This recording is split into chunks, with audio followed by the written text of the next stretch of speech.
Rádio Mais Cultura, a sua nova rádio cultural online.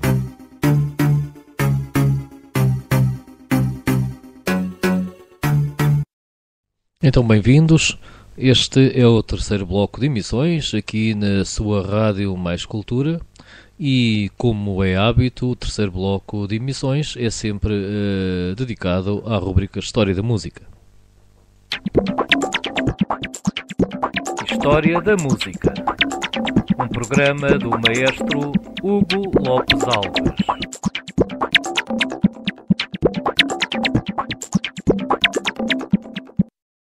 Então, muito bom dia, bem-vindos a mais esta crónica sobre História da Música.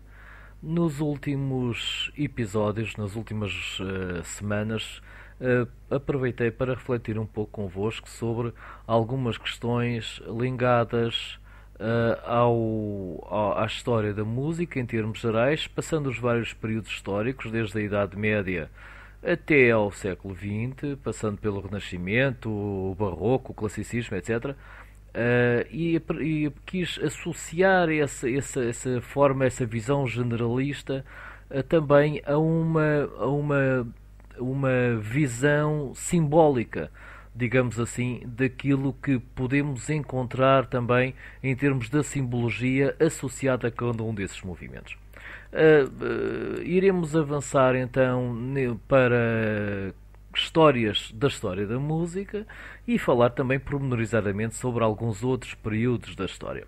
No entanto, gostaria de, antes de iniciar esse campo, gostaria de falar falar um pouco convosco sobre algo que me preocupa particularmente e que me tem vindo a fazer refletir também nos últimos anos.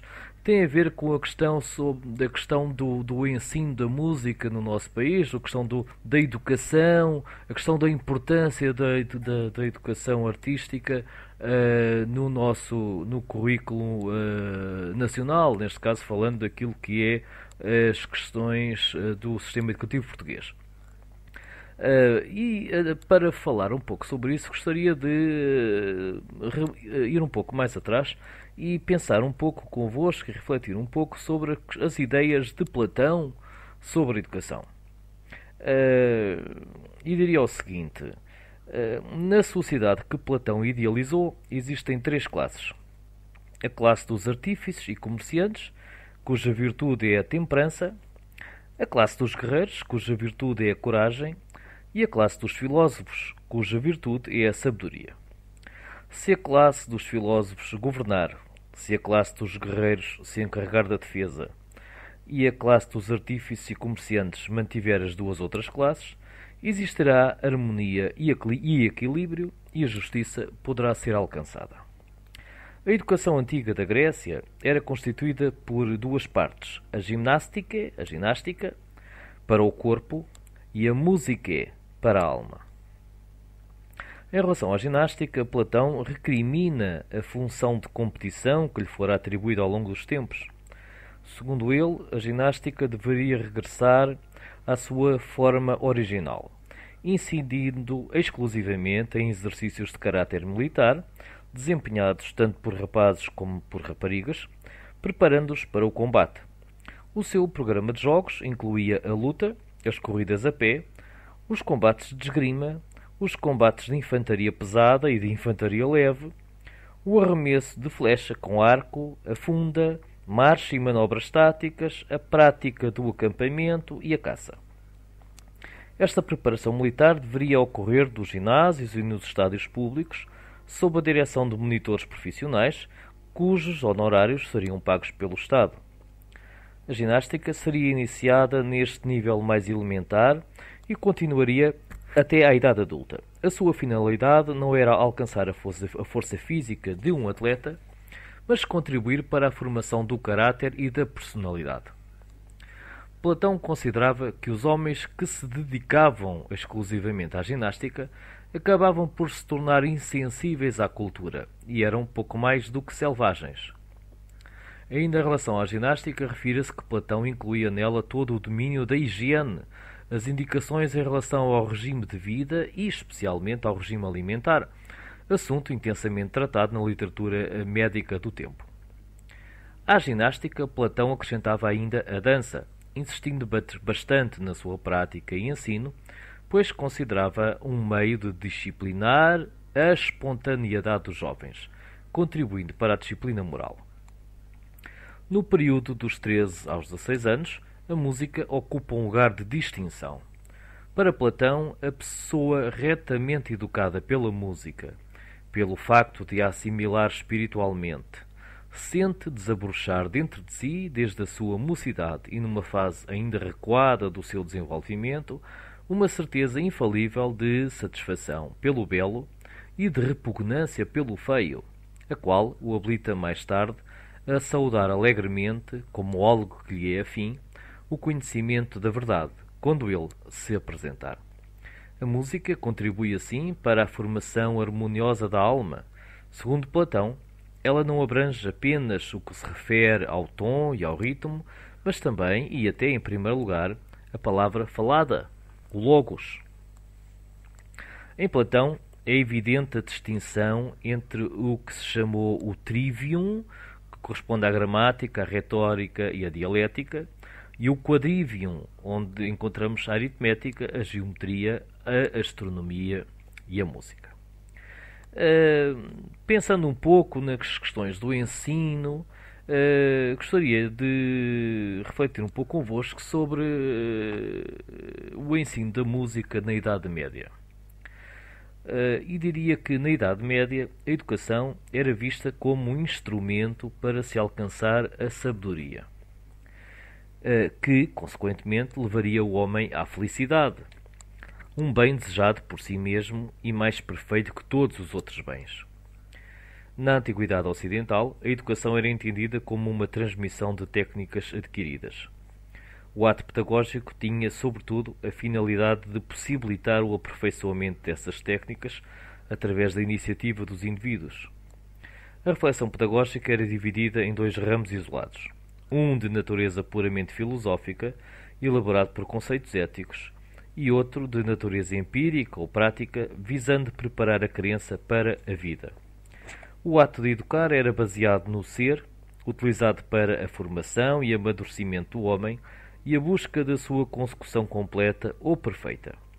Ele era uma passagem gradual da potência ao ato, da infância até à fase adulta.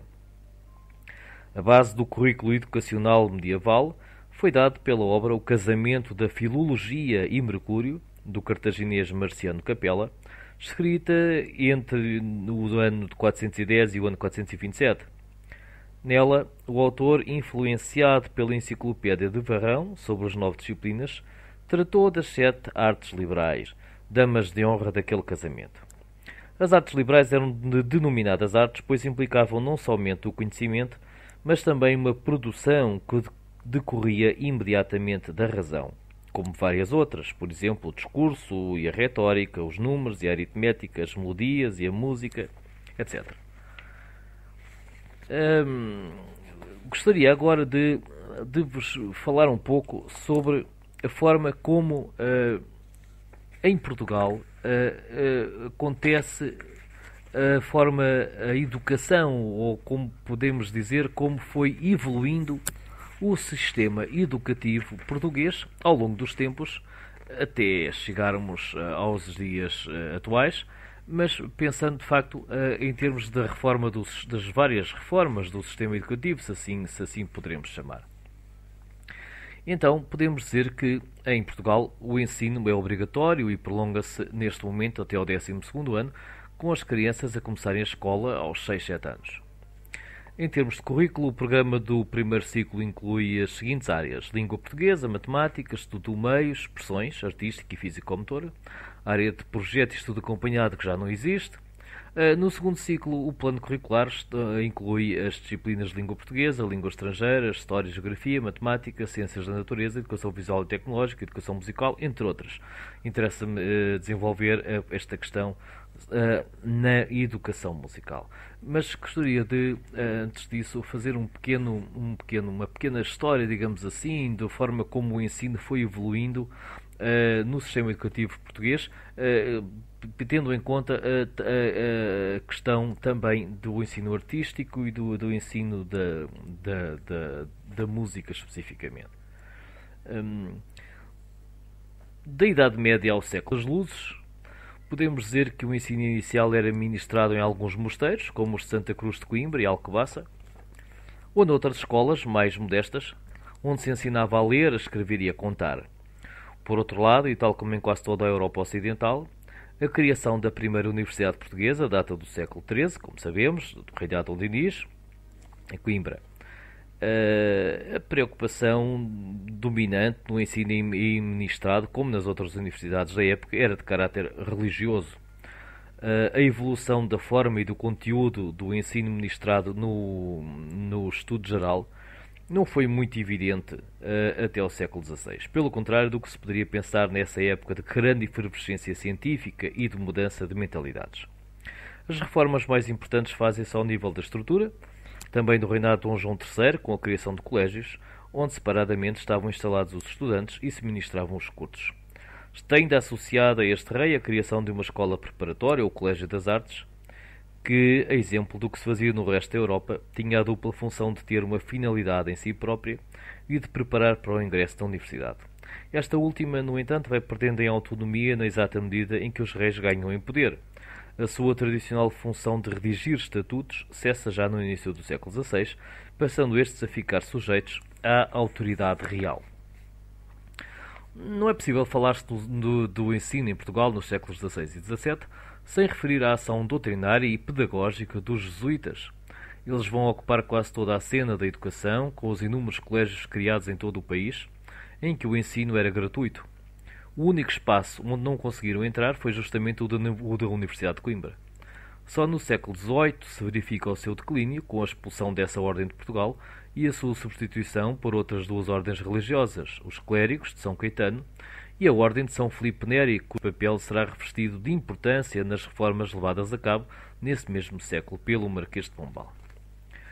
Deste modo, começa-se a desenhar no campo do ensino a concorrência entre os poderes da Igreja e do Estado, começando este último a controlar progressivamente a educação formal, lançando as bases de um sistema educativo por ele dirigido, financiado e controlado.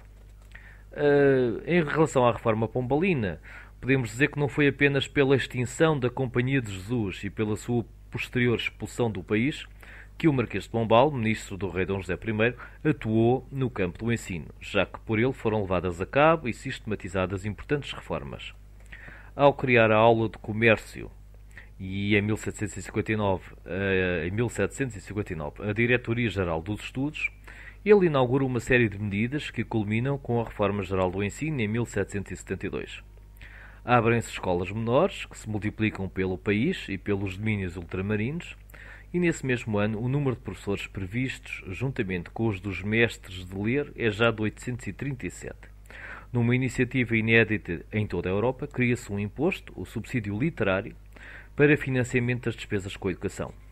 Também a reforma do ensino universitário constitui um esforço notável para a sua modernização, afastando-se dos esquemas e conteúdos programáticos e metodológicos tradicionais, procura colocar-se a Universidade de Coimbra a par das suas congêneres europeias. Igualmente salientar um impulso dado ao ensino científico com a criação das faculdades de Medicina e Matemática. Remontando a arquitetura da parte alta da cidade de Coimbra, remodelando a arquitetura da parte alta da cidade de Coimbra, que ainda hoje em parte se mantém, constrói-se o hospital escolar, o teatro anatómico, o dispensário farmacêutico, o observatório astronómico, o gabinete de física experimental e o jardim botânico. No reinado seguinte, o Dona Maria I, o ensino volta às mãos dos religiosos e grande parte do ensino elementar e médio é ministrado nos conventos. É curioso referir que, embora apenas concretizado em 1815, é neste reinado que se cria o ensino feminino, tendo sido instituídos em Lisboa lugares de mestras de meninas. Em relação ao liberalismo e à diversidade das reformas, a Constituição que saiu da Revolução Liberal de 1820 vai referir-se expressamente ao problema do ensino, embora a instabilidade política e social desse período tenha dificultado a implantação de reformas nesse campo. Não podem, no entanto, ignorar-se as medidas tomadas, algumas das quais notáveis nos seus enunciados pragmáticos e pedagógicos. É o caso do decreto intitulado Regulamento Geral da Instrução Primária, que em 1835 consubstancia a primeira grande reforma do regime constitucional. Também a criação do Conselho Superior da Instrução Pública vem resolver o problema da superintendência dos assuntos relativos ao ensino. Entre os meses de novembro e dezembro de 1836 serão publicadas as reformas da instrução primária, secundária e superior. No que se refere à instrução primária, a introdução da ginástica e, como foi referido anteriormente, a implementação de escolas de meninas são duas das medidas que merecem destaque. Relativamente à instituição secundária, a criação dos liceus, um em cada distrito e dois em Lisboa, é ponto a realçar nesta reforma. Quanto ao ensino superior, e no intuito de acabar com o monopólio da Universidade de Coimbra, intenta-se que a criação de escolas do ensino superior em Lisboa e no Porto, para além da que já existe em Coimbra. São igualmente criadas duas escolas especiais, a Escola Politécnica de Lisboa e a Academia Politécnica do Porto. Uma segunda reforma do ensino é publicada em 1884, a qual divide a instrução primária em 2 graus e organiza as escolas normais de formação de professores. A partir desta data, sucedem-se as medidas tomadas no campo da educação. Na impossibilidade de referir todas as inovações introduzidas, cita-se a criação pela primeira vez de um Ministério da Instrução Pública e a de escolas normais femininas em Lisboa e no Porto, a fundação de escolas comerciais e industriais e de escolas de desenho industrial. Também a inexistência em Portugal de professores qualificados para este novo tipo de ensino leva à contratação por abertura de concursos internacionais de professores estrangeiros. Em 1888 são criados os primeiros liceus femininos, porém são mais tarde sendo implementados. No diploma que volta a reformar o ensino primário, de 1894, projeta-se a criação de escolas dedicadas ao ensino infantil, assim como a de cursos para adultos e para deficientes. A reforma do ensino secundário, publicada nesse mesmo ano, constitui uma das mais importantes na história do ensino em Portugal, pelo que revela de análise e estudo aprofundado deste grau de ensino e pela sua estrutura bem planificada e pormenorizada. Nela é patente uma nova visão do ensino liceal. O sistema de classes substitui o de disciplinas e o ensino é organizado num curso geral de 5 anos, seguido de mais 2 que constituem um ensino complementar. A reforma da Universidade de Coimbra só tem lugar em finais de 1901, mas não introduz modificações de relevo nem a nível dos conteúdos programáticos nem de estrutura. Em relação à República, a educação e o ensino irão ser indelevelmente marcados pela República, proclamada a 5 de outubro de 1910. Antes de iniciar qualquer reforma, procede este novo regime à extinção das ordens religiosas, que serão obrigadas a deixar o país. A principal ordem visada era claramente a Companhia de Jesus. Ainda nesse mesmo ano é posto de parte o ensino da doutrina cristã nas escolas primárias, seguindo-se a abolição no ensino superior de várias prerrogativas e práticas seculares, bem como a da disciplina de teologia. Acaba-se igualmente com o chamado foro académico, que há séculos privilegiava os estudantes universitários, sobre quem a justiça ordinária não tinha poder.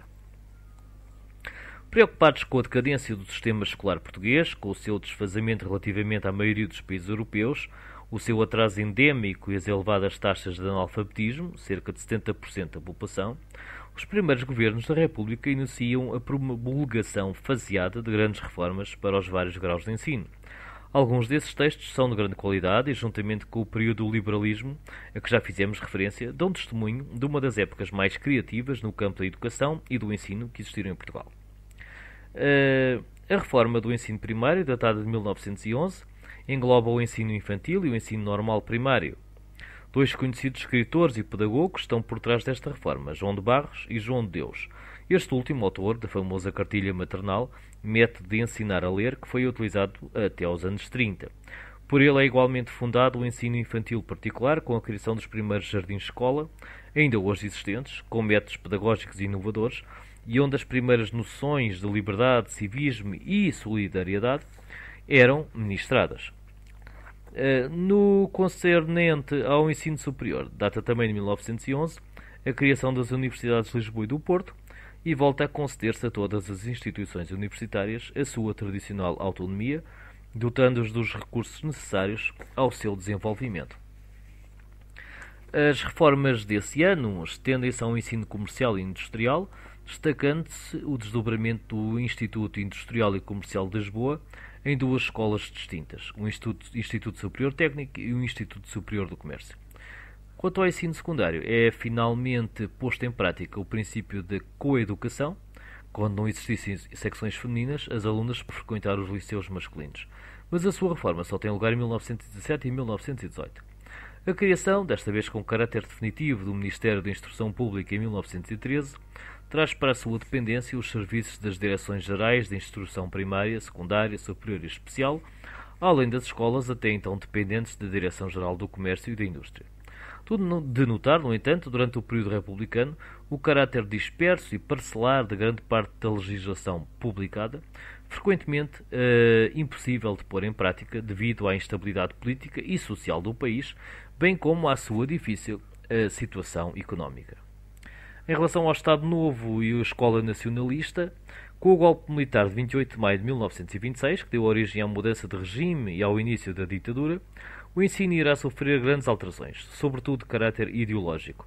Assim se cria a chamada Escola Nacionalista, baseada em forte doutrinação de caráter moral, que se prolongará até aos anos do pós-guerra.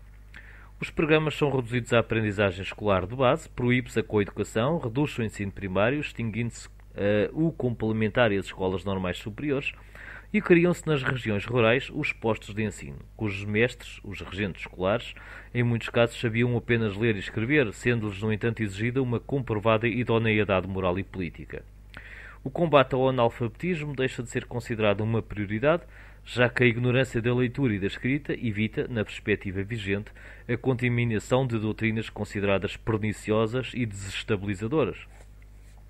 Importante remodelação no Ministério da Instrução Pública, que passa a chamar-se Ministério da Educação Nacional, é realizada em 1936, criando-se paralelamente a Mocidade Portuguesa e a Obra das Mães pela Educação Nacional, que marcarão a imagem do Estado Novo neste âmbito. Porém, as reformas do ensino são sobretudo curriculares, com a simplificação dos programas e a separação entre a via liceal, mais elitista, e o ensino técnico. No ensino superior é criada a Universidade Técnica de Lisboa. Falando agora um pouco da evolução do sistema educativo português no período de 1950 a 2000, tentando ser minimamente breve, diria o seguinte: na segunda metade deste século podem distinguir-se três fases. Na primeira, entre 1950 e 1960, há um processo de acomodação do sistema de ensino vigente desde a década de 30 à realidade socioeconómica do pós-guerra. Numa segunda fase, entre 1960 e 74, assiste-se a uma maior abertura do sistema, com uma nova tomada de consciência do atraso educacional do país. Na terceira, e com a mudança de regime trazida pela Revolução de Abril, e que aqui englobei apenas entre 74 e 97, colocar-se-ão novos desafios e o sistema de ensino irá conhecer importantes transformações qualitativas e quantitativas. Entre 1950 e 1960 podemos dizer então que temos a consolidação da escola nacionalista. Apesar de todas as ambiguidades e contradições, este período tem um lugar importante no processo educativo. Em 1952 lança-se o Plano de Educação Popular para o combate ao analfabetismo, que em 1950 é ainda de 40%. Também a Campanha Nacional de Educação de Adultos, entre 52 e 54, aumentará o número de alunos inscritos, embora sem resultados apreciáveis. O reforço da ideologia subjacente ao Estado Novo leva à criação da chamada Mocidade Portuguesa, masculina e mais tarde feminina, com o objetivo de estimular nos jovens a formação do caráter, a cultura do espírito e a devoção ao serviço social no amor de Deus, da pátria e da família. Em 1955, o Ministro da Educação reconhece a necessidade de formar mão de obra qualificada e diversificada para responder às exigências do avanço da técnica surgido após a Segunda Guerra Mundial. As relações entre a educação e a economia revelam uma nova consciência de um problema ao qual o Estado Novo andará alheio, e a nova aposta será a da formação profissional. A elaboração de um plano de fomento cultural irá, todavia, revelar-se inexequível, dadas as condições do país. Solicita-se, não obstante, a ajuda da OCDE, o que revela pela primeira vez a necessidade de estabelecer contatos com organismos internacionais. Assim nasce o Projeto Regional do Mediterrâneo, que estabelece regras de assistência e cooperação permanentes. Defronta-se igualmente o problema do ensino primário, passando a escolaridade obrigatória a ser de 4 anos, a partir de 56, embora atingindo apenas os alunos do sexo masculino e os adultos. O alargamento às crianças do sexo feminino só se fará em 1960. No entanto, o problema do analfabetismo, que é estrutural e decresce de acordo com uma lógica de grande lentidão, não é influenciado por tais medidas político-administrativas. O facto é que a formação de recursos humanos prevalece sobre um ensino puramente ideológico, valorizando-se o capital escolar e descobrindo-se novas vias de promoção social num quadro de triunfo do progresso industrial, onde o campo cede lugar à cidade, a terra, à fábrica, a política educativa procura adequar-se a esta nova realidade. Eu gostaria de não vos maçar muito com esta minha reflexão e iria, digamos que, parar por aqui hoje e voltarei a este assunto, portanto, à evolução do sistema educativo em Portugal, na próxima semana, na próxima rúbrica sobre História da Música, porque me parece de facto veras importante que possamos entender o conceito, esta questão que é, quanto a mim, absolutamente estrutural no nosso país, que é de facto a falta de clarividência em termos de políticos, que de alguma forma não se entende, ou talvez dizendo de outra maneira, que de alguma forma explica muito daquilo que é a situação social, económica, cultural no nosso país, que infelizmente é de algum pouco conhecimento e parece-me, obviamente uma opinião alicerçada já em Platão, que um país será tão mais rico quanto maior for a capacidade e a informação, o conhecimento e a cultura do seu povo. E, portanto, custa-me aceitar que no nosso sistema educativo o ensino das disciplinas artísticas, nomeadamente na disciplina de música, de educação musical, esteja confinado a um período tão curto como é o caso do segundo ciclo, em que sim, existe um programa curricular para o quinto e o sexto ano. Depois, no primeiro ciclo, há umas ideias, entende-se como expressões, onde a música também entra, a expressão musical, e depois, enfim, a opção que havia antes da reforma atual de se poder manter a educação musical até ao nono ano, mas como opção apenas. E quer dizer, é um dos poucos países da Europa, este nosso país, em que de facto a educação musical não está alargada ao longo de todo o período de ensino obrigatório. E, portanto, desta minha reflexão faz-me parar por aqui neste momento, mas voltarei a este assunto na próxima semana, com a vossa paciência, para depois então, terminado este descargo de consciência, digamos assim, poder então avançar para aquilo que é, na realidade, a história da música e as histórias da música. Então, os desejos de uma excelente Páscoa, até à próxima semana e muito obrigado.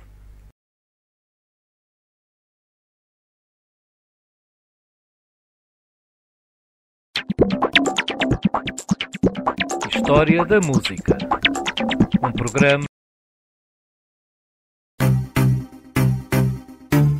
Rádio Mais Cultura, a sua nova rádio cultural online.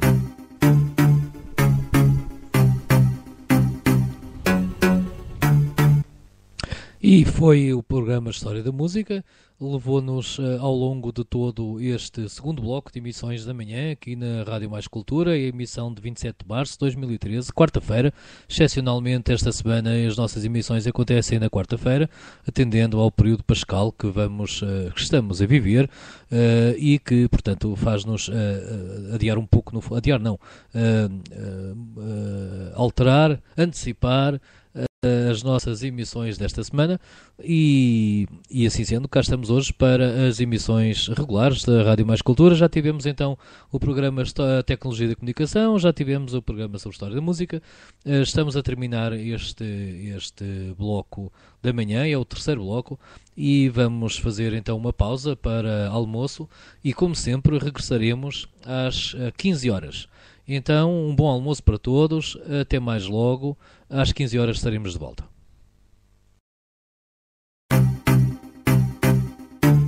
Rádio Mais Cultura, a sua nova rádio cultural online.